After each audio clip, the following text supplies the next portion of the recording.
ರಾಜ್ಯದ ಬಿ ಖಾತಾ ಆಸ್ತಿ ಮಾಲೀಕರಿಗೆ ಸರ್ಕಾರ ಗುಡ್ ನ್ಯೂಸ್ ನೀಡಿದ್ದು, ಜಿಬಿಎ ಮಾದರಿಯಲ್ಲೇ ರಾಜ್ಯದಲ್ಲೂ ಬಿ ಖಾತಾಗೆ ಎ ಖಾತಾ ಮಾನ್ಯತೆ ನೀಡಲು ಕ್ಯಾಬಿನೆಟ್ ತೀರ್ಮಾನಿಸಿದೆ. ರಾಜ್ಯದ ಮಹಾನಗರ ಪಾಲಿಕೆಗಳು, ನಗರಸಭೆ ವ್ಯಾಪ್ತಿಗಳಲ್ಲಿ ಎ ಖಾತಾ ಭಾಗ್ಯಕ್ಕೆ ಕ್ಯಾಬಿನೆಟ್ ಒಪ್ಪಿಗೆ ನೀಡಿದೆ. ಬಿ ಖಾತಾ ನಿವೇಶನ, ಕಟ್ಟಡಗಳು, ಅಪಾರ್ಟ್ಮೆಂಟ್ಗಳಿಗೆ ಎ ಖಾತಾ ಮಾನ್ಯತೆ ಸಿಗಲಿದೆ. ಸುಮಾರು 10 ಲಕ್ಷ ಬಿ ಖಾತಾ ಆಸ್ತಿಗಳಿಗೆ ಎ ಖಾತಾ ಕೊಡಲು ಸರ್ಕಾರ ತೀರ್ಮಾನಿಸಿದೆ.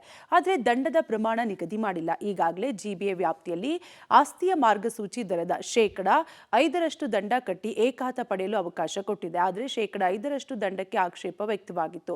ಅಷ್ಟೇ ಅಲ್ಲ, ಹೆಚ್ಚು ಅರ್ಜಿ ಸಲ್ಲಿಕೆಯೂ ಆಗಿಲ್ಲ. ಹಾಗಾಗಿ ಶೇಕಡ 5ರಷ್ಟು ದಂಡದ ಪ್ರಮಾಣ ಇಳಿಕೆ ಬಗ್ಗೆ ಸರ್ಕಾರದ ಮಟ್ಟದಲ್ಲಿ ಚರ್ಚೆಯಾಗ್ತಿದೆ. ಹಾಗಾಗಿ ರಾಜ್ಯದ ಸ್ಥಳೀಯ ಸಂಸ್ಥೆಗಳ ವ್ಯಾಪ್ತಿಯ ದಂಡ ನಿಗದಿ ಬಗ್ಗೆ ಸರ್ಕಾರ ಎಚ್ಚರಿಕೆ ಹೆಜ್ಜೆ ಇಡುತ್ತಿದೆ.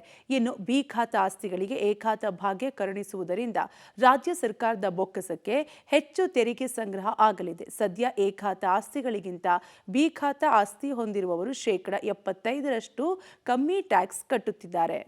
ಬಿ ಖಾತೆದಾರರಿಗೆ ಸಂಕ್ರಾಂತಿ ಸಿಹಿ ಸುದ್ದಿ. ಬಿ ಖಾತೆದಾರರಿಗೆ ಎ ಖಾತೆ ಭಾಗ್ಯ ಸಿಗ್ತಾ ಇದ್ದು, ಒಟ್ಟಾರೆಯಾಗಿ ಸರ್ಕಾರ ಗುಡ್ ನ್ಯೂಸ್ ಅನ್ನ ನೀಡಿದ್ದು, 10 ಲಕ್ಷ ಬಿ ಖಾತಾ ಆಸ್ತಿಗಳಿಗೆ ಎ ಖಾತವನ್ನ ನೀಡಲಾಗ್ತಾ ಇದೆ.